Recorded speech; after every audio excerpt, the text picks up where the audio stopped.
On a révélé il y a quelques jours l'existence d'une liste, une liste qui a été établie par un site d'extrême droite qui s'appelle F de Souche, qui est assez connu, c'est des centaines de milliers de visites quotidiennes.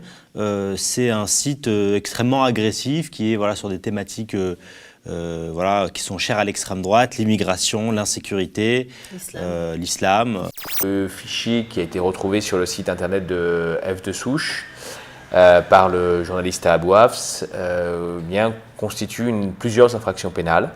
Un des administrateurs de ce site est Damien Rieu, qui est membre donc de Génération Identitaire, qui ont mené des actions contre des personnes exilées. Quand on songe aux propos de M. Blanquer ou de Mme Vidal sur les islamo-gauchistes dans les universités, on se rend compte qu'il y a un véritable macartisme en France actuellement.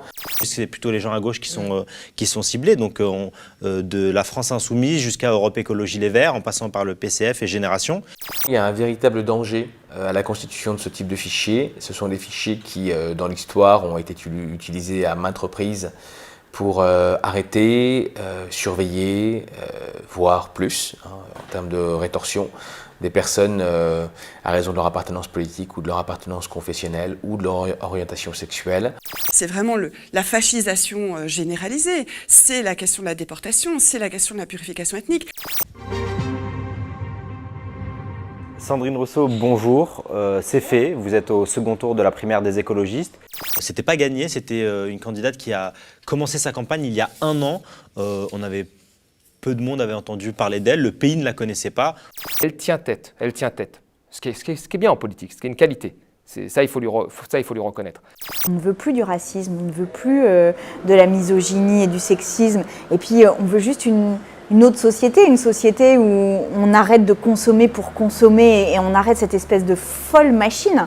Moi, je suis content que la gauche parle d'autre chose que de la crise, que du pass sanitaire. C'était le 21 novembre 2020, pendant un banal contrôle routier en Guadeloupe. Claude Jean-Pierre, un homme noir de 67 ans, se faisait violemment extraire de son véhicule par 2 gendarmes. Il mourra des suites de ses blessures 2 semaines plus tard, à l'hôpital de Pointe-à-Pitre. On a cette impression de déjà-vu, puisque on n'est pas la première affaire de violence policière. On a plusieurs victimes depuis plusieurs années. C'est ça le système dans lequel on vit et qui explique que la démocratie, elle est en permanence abîmée, reniée. Avez-vous déjà entendu parler d'Olivier Dubois? Il est très probable que non. Pourtant, il a un statut unique, celui d'être le seul otage français au monde depuis 5 mois. Le danger, vivement, peut venir de n'importe où. On est encore dans une zone de guerre. Des fois, je me demande, tant la difficulté est grande, comment je vais arriver à me relever le lendemain.